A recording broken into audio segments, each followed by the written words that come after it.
Hello everyone, मेरा नाम है आज़ाद और आप देख रहे हैं Indian diaries. If you want to watch this video in English language then you have to go to my another channel where I make this type of videos in English. The link of that channel is given in the description of this video.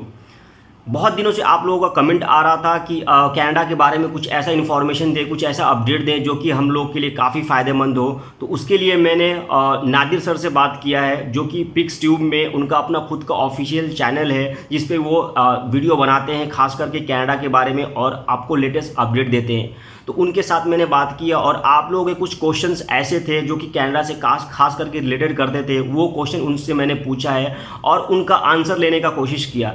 तो वो आज के इस video में मैं feature करूंगा। मैं उनका उस इंटरव्यू को मैं आपको दिखाऊंगा और उन सवाल जो मैंने आप लोगों के लिए पूछा था वो भी मैं इस वीडियो में दिखाऊंगा और बताऊंगा। और उनके मुंह से हम लोग जानेंगे कि कितना आसान है अगर कनाडा का जॉब आपको पाना है तो उसमें क्या करना पड़ेगा, कौन से ऐसे स्टेप्स उठाने पड़ेंगे और कैसे आप उसको आसानी से एक मतलब किसी भी कैटेगरी आपका हो तो कैसे एक आप जॉब फाइंड आउट कर सकते हैं कनाडा में। वो सब मैं आज के इस वीडियो में बताऊंगा और मैं नहीं बताऊंगा, वो खुद आपको नादिर सर भी बताएंगे अपने इस वीडियो में, अपने इस इंटरव्यू में। और वो एक्सप्लेन करेंगे ईच एंड एवरी डिटेल्स को और काफ़ी अच्छे तरीके से बताएंगे ताकि आप लोगों को समझ में आए। तो बस बने रहे इस वीडियो के अंत तक। और मैं आपको बता दूं कि उनका बहुत बहुत शुक्रिया इस हमारे चैनल में आने के लिए। तो उनका भी मैं चैनल का लिंक आपको दे दूंगा डिस्क्रिप्शन में, उस पर आप जाकर क्लिक करके उनको भी सब्सक्राइब कर ले ताकि आप लोगों को उनके कुछ वैल्यूबल टिप्स हमेशा आपको मिलते रहेंगे।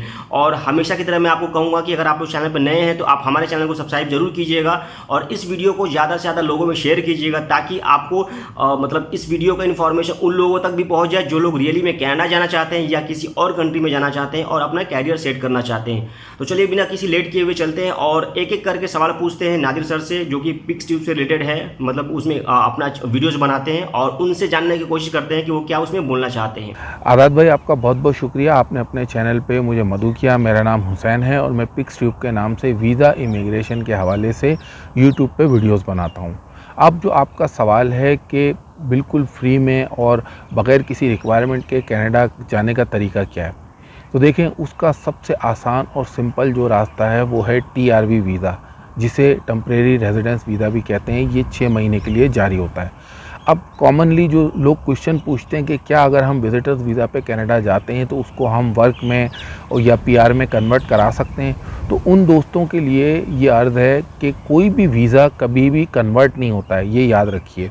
होता ये है कि बहुत कम ऐसी कंट्रीज़ हैं जो आपको ये फैसिलिटी देती हैं कि अगर आप वहाँ पे टूरिस्ट वीज़ा पे हैं, विजिटर्स वीज़ा पे हैं और आप अपना स्टेटस चेंज करना चाहते हैं और आप उन रिक्वायरमेंट्स पे पूरा उतरते हैं तो आप बिल्कुल कर सकते हैं। अब कनाडा का जो विजिटर्स वीज़ा है इसमें ये होता है कि आप अगर वहाँ जाते हैं, आपको कोई वर्क कॉन्ट्रैक्ट मिल जाता है, कहीं आपकी जॉब मिल जाती है, कोई आपको जॉब देने पे एग्री हो जाता है, तो ऐसी सूरत में आप उससे वर्क कॉन्ट्रैक्ट लेंगे और वहाँ के इमिग्रेशन डिपार्टमेंट में आप एप्लीकेशन दे देते हैं कि जनाब मेरा ये वर्क परमिट मुझे इशू किया जाए और मेरा स्टेटस जो है वो विजिटर से चेंज कर दिया जाए। ये इसका प्रोसेस है। अब बहुत सारे लोग कहेंगे कि सर हम तो फ्री का आपसे तरीका पूछ रहे हैं, तो दोस्तों ये याद रखिए कि ये बिल्कुल फ्री तरीका ही है। अगर आप देखें खाली विजिटर्स वीज़ा की जो फ़ीस होती है वो 18-20 हज़ार रुपये के करीब होती है। इसके अलावा इसमें कोई ख़र्चा नहीं है, कोई ख़र्चा नहीं है। रही जाने आने की बात, आपके अकोमोडेशन की बात, तो वो सारा आपका अपना अरेंजमेंट है। वो आप कभी भी कहीं पे भी जाएंगे, एक शहर एक गांव से दूसरे शहर भी जाएंगे, उसमें भी आपका ख़र्चा लगता है, तो उस चीज़ को काउंट नहीं करना है। जब ट्रैवलिंग करनी है तो ख़र्चा तो होगा। अब जाने की बात हो रही कि उसमें पैसा कितना लगता है, कहीं फ़ीस कितनी देनी पड़ती है, तो वो सिर्फ 15-20 हज़ार रुपये, इससे ज़्यादा का ख़र्चा नहीं है। अब बहुत सारे लोग ये पूछेंगे कि सर ये वीज़ा तो लगना है, टूरिस्ट वीज़ा कनाडा का बहुत मुश्किल है। तो बात बिल्कुल सही है, मुश्किल है लेकिन नामुमकिन नहीं है। वीज़ा कैटेगरीज़ होती ही इसीलिए हैं कि जो लोग अगर विज़िट या टूरिज़म के लिए जाना चाहें उनको ये वीज़े इशू किए जाएँ। कनाडा का जो विज़िटर्स वीज़ा देने का जो रेशो है इन एशियन कंट्रीज़ में, इंडिया हुआ, पाकिस्तान, नेपाल, बांग्लादेश, इनमें कम है। वजह इसकी ये है कि इमिग्रेशन को ये पता होता है, वीज़ा ऑफिसर को ये पता होता है कि जाने वाले की जो बेस है वो तो वो कह रहा है कि मैं टूरिज़म के लिए जा रहा हूँ, लेकिन इसने जाना नहीं है वहाँ जाके, इसने मुस्तकिल रह जाना है, वापस नहीं आना, या इसने कोई असाइलम क्लेम कर देना है, ये वजह है। जब आप अपने डॉक्यूमेंट से, अपने प्रोफाइल से ये आप साबित नहीं कर पाते कि आपका जो पोजीशन है वो स्ट्रांग है और आपने अपनी कंट्री में वापस आना है, आपकी कोई ऐसी एंगेजमेंट है, मिसाल के तौर पे आपकी फैमिली है, आप कोई गवर्नमेंट जॉब करते हैं या आपका बिज़नेस है, कोई ऐसा रीज़न है, या आप छुट्टियों पे जा रहे हैं, किसी अच्छी जगह आप जॉब करते हैं, तो आपने वापस अपनी कंट्री आना है। अगर आप ये प्रूव कर सकें, उसके अलावा जो आपके फाइनेंशियल ट्रांजिशन वगैरह हैं अगर वो स्ट्रांग होंगी, तो फिर ऐसी सूरत में वीज़ा मिलने का चांस बहुत होता है। तो ये सबसे आसान और फ्री तरीका है। अब जो आपने ये पूछा कि क्या कम पढ़े लिखे लोग कनाडा कैसे जा सकते हैं, तो ये याद रखिए कि यही वो वाहिद रास्ता है जिसमें ना तो आपको इंग्लिश आइल्स की ज़रूरत है, कोई लैंग्वेज आपने सीखनी नहीं है, ना आपके पास कोई डिग्री या डिप्लोमे की ज़रूरत है। तो सबसे आसान जो रास्ता है वो है जो विजिटर्स वीज़ा है वो। अब जो आपका सवाल है कि सबसे आसान प्रोग्राम कौन सा है कि वहाँ जाके कनाडा में सेटल हो जाएं, उसका जवाब मैं दे रहा हूँ। तो आज़ाद भाई ऐसा है कि देखें, ईजी प्रोग्राम प्रोग्राम कोई भी इजी या मुश्किल नहीं होता। असल में आपका पाथवे और आपकी प्रोफाइल वो आपको या तो एलिजिबल बनाती है या एलिजिबल नहीं बनाती। मिसाल के तौर पे कनाडा जाने की जो 3 कॉमन रास्ते हैं वो है, पहला जो परमानेंट रेजिडेंसी है यानी PR वीज़ा, उसके मुख्तलिफ प्रोग्राम्स में आपको अप्लाई करना पड़ता है। दूसरा है वर्क परमिट, अगर आपको वर्क परमिट मिल जाता है तो आप जा सकते हैं। और तीसरा रास्ता है स्टडी वीज़ा। अब इनमें से एक एक करके मैं आपको बता देता हूँ। देखिए, परमानेंट रेजिडेंसी के 80 से ज़्यादा प्रोग्राम हैं और वो प्रोग्राम हैं इसी के लिए कि एक बंदा कारपेंटर है, एक खेत में हल चलाता है यानी फार्मर है, दूसरा सिविल इंजीनियर है, कोई कंप्यूटर ऑपरेटर है, कोई नर्स है, कोई डोमेस्टिक वर्कर है। तो हर किसी के लिए जो प्रोग्राम सूटेबल हो वो उस प्रोग्राम में अप्लाई कर सकता है। हर कनाडा के इमिग्रेशन की अपनी कुछ रिक्वायरमेंट्स हैं और एलिजिबिलिटी का क्राइटेरिया है। जो मिनिमम है वो मैं आपको बता देता हूँ कि कनाडा के किसी भी प्रोग्राम के ज़रिए अगर आप चाहते हैं, फैमिली समेत जाके सेटल होना चाहते हैं, तो मिनिमम जो क्राइटेरिया है वो है 12 साल की एजुकेशन हो, आइल्स आपने किया हुआ हो, कम से कम 4 बैंड उसमें आपके हों, और फाइनेंशियली आपके पास इतने पैसे हों कि कम से कम आप 6 महीने 1 साल कनाडा में सरवाइव कर सकें। इसका आप प्रूफ दिखा सकें। पैसे इसमें भी आपने कहीं देने नहीं होते। अच्छा, इसमें भी कोई इन्वेस्टमेंट नहीं है। लोग समझते हैं कि कनाडा जाने में पैसा बहुत लगता है। ये याद रखिए, आप चाहे रेजिडेंसी अप्लाई करें, उनकी जो फ़ीस वगैरह होती है वो ज़्यादा से ज़्यादा भी है तो वो $1000 है, इससे ज़्यादा नहीं है। बाकी इसके अलावा कोई ऐसा इसमें बड़ा ख़र्चा नहीं है। तो होता ये है कि लोगों के जहन में जो गल्फ़ कंट्रीज़ में लोग काम करने जाते हैं, उन्हीं या उनकी फैमिलीज़, वही ज़्यादातर लोग कनाडा भी जाना चाहते हैं। अब वो भी कनाडा का जो मामला है उनको उसी तरह ट्रीट करना चाहते हैं जिस तरह गल्फ़ कंट्रीज़ के हैं। गल्फ़ कंट्रीज़ में ये होता है कि लोगों को वीज़े जारी होते हैं क्योंकि वहाँ कफ़ीलों का सिस्टम है। लोग समझते हैं वो किसी एजेंट के पास जाएंगे, किसी से लेंगे, पैसे देंगे, वीज़ा मिल जाएगा।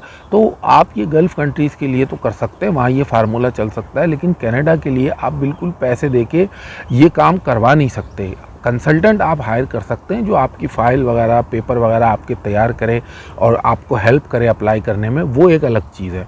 लेकिन आप चाहें कि कोई एजेंट आपको वीज़ा लगवा के दे दे कनाडा का, तो ये किसी के इख्तियार में नहीं है। ये सोच ही लोगों की गलत है। जो पैसा लगने की आपने बात की है, वो पैसा लगता ही उन लोगों का है और इसी वजह से लगता है कि लोग पैसा दे देते हैं इस चक्कर में दूसरों को कि यार ये हमारा वीज़ा लगवा देगा। लोग वादा भी कर लेते हैं, वो दे भी देते हैं, लेकिन आज तक आपने कभी कोई ऐसा केस सक्सेसफुल होते हुए देखा है? नहीं देखा होगा। वजह ये है कि कनाडा इमिग्रेशन का सारा सिस्टम वहाँ की गवर्नमेंट के हाथ में। तो बात ये बिल्कुल क्लियर है, इसमें कोई ऐसा ख़र्चा नहीं है।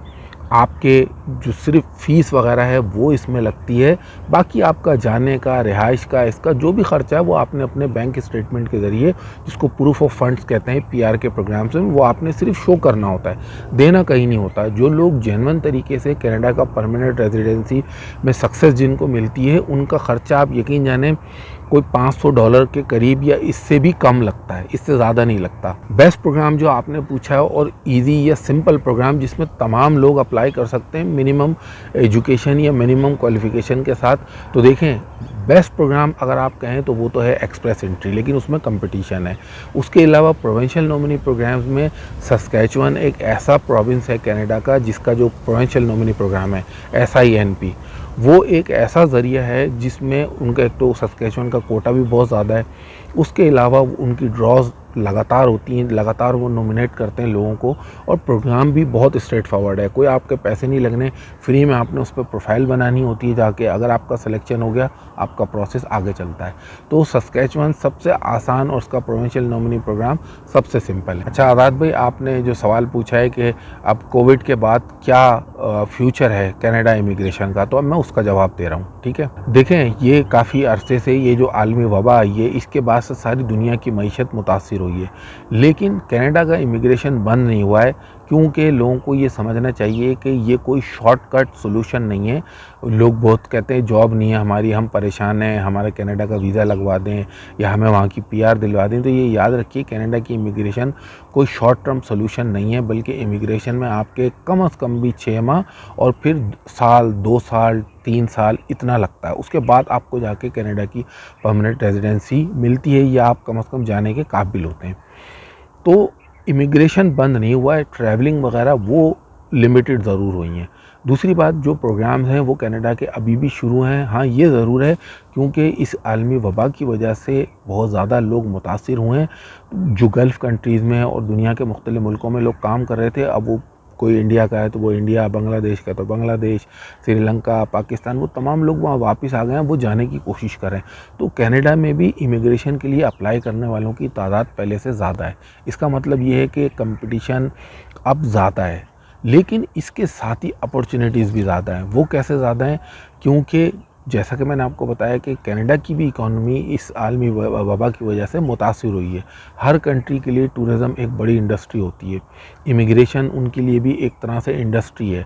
वहाँ के भी जो बिज़नेसेस हैं वो बंद पड़े। अब जैसे ही ये चीज़ें नॉर्मलाइज़ होती हैं, वहाँ के तमाम बिज़नेसेस ओपन होंगे, नए बिज़नेसेस खुलेंगे, खेत खलियान, आपको पता है लोगों को काम तो करने के लिए लोग तो चाहिए होते हैं। तो वो तमाम जब बिज़नेसेस खुलेंगे तो लोगों की भी ज़रूरत होगी। तो उस वक्त क्या होगा कि एकदम आप कह लें कि ये एक तरह की रेस है। रेस क्या है? आपने देखा बहुत सारे लोग एक साथ दौड़ते हैं और जीतता उसमें से वो है, या वो लोग 2-3 लोग जीतते हैं जो लोग रेस में सबसे ज़्यादा तेज़ दौड़ते हैं। तो इस इमिग्रेशन में अगर आप वर्क परमिट या कनाडा की PR लेना चाहते हैं तो आपको भी दौड़ लगानी पड़ेगी। वो दौड़ कैसे लगानी पड़ेगी कि आपको अपने आप को एलिजिबल बनाना होगा। कनाडा की सेकंड लैंग्वेज है फ्रेंच। अगर आपकी एज ज़्यादा या कम है या आपका प्रोफेशन ऐसा है कि आपको मुश्किल हो रही है, तो आपको चाहिए कि आप फ्रेंच सीखें। वो आपकी जो प्रोफाइल है उसमें वैल्यू ऐड करेगा। कनाडा अगर आप वर्क परमिट के लिए अप्लाई करते हैं, आप कम्युनिकेट कर सकेंगे।